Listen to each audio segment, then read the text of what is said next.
I play Lucky Ned Pepper. He's sort of the bandit chief of this gang of scallywags and no-goods that are robbing trains and pillaging through the countryside. And they team up with this sort of dim-witted, simian-like character by the name of Tom Chaney.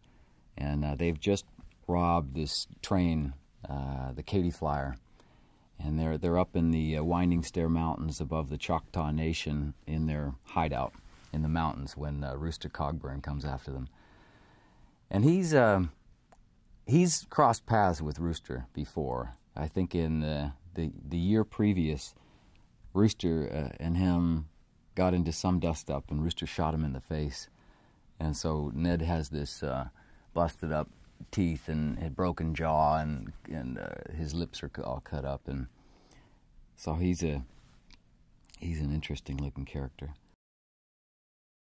Rooster's been hired by this young gal by the name of Maddie Ross, and she's all of 13 or 14 years old, and her father's been killed, shot dead in the streets by Tom Chaney, and so she goes off to find herself a lawman or a marshal to help her track him down. And she runs across Rooster Cogburn, who's sort of this a bit of a no good in his own right.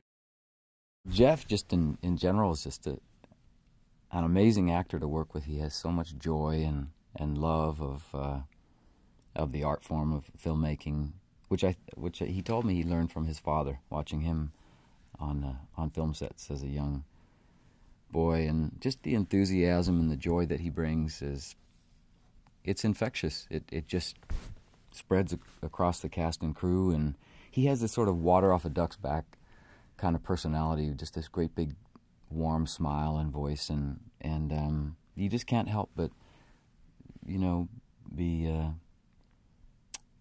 right there with him. You know, it's just a real joy to be with him on set.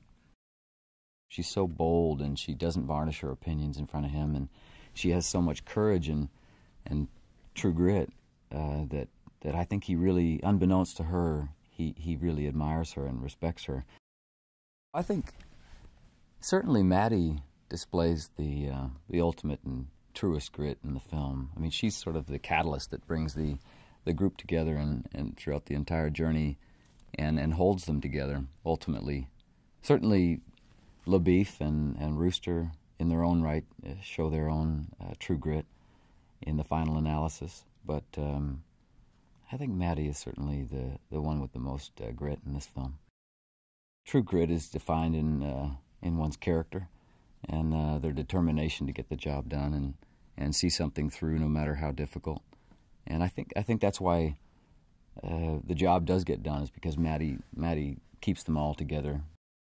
The first day that I met the Coen brothers, we sat down with Mary, costume designer, and Keith Walters and Christian Tinsley, the makeup designer, and we just started talking about what this facial prosthetic would look like.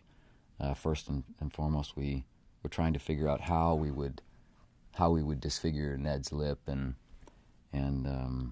it was really interesting how that all came about.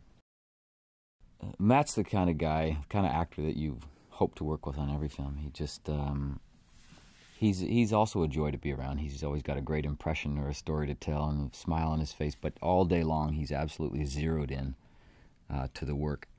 And there's no ego in his characterization.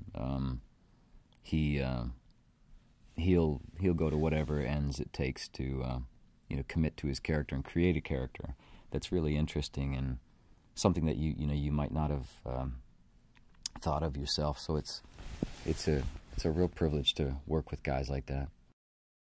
Every curveball that they threw at her at the spur of the moment, she just took it and ran with it, and so that was a great lesson. I mean, I'm 40 years old, and here this 14-year-old sort of teaching us all something about true grit.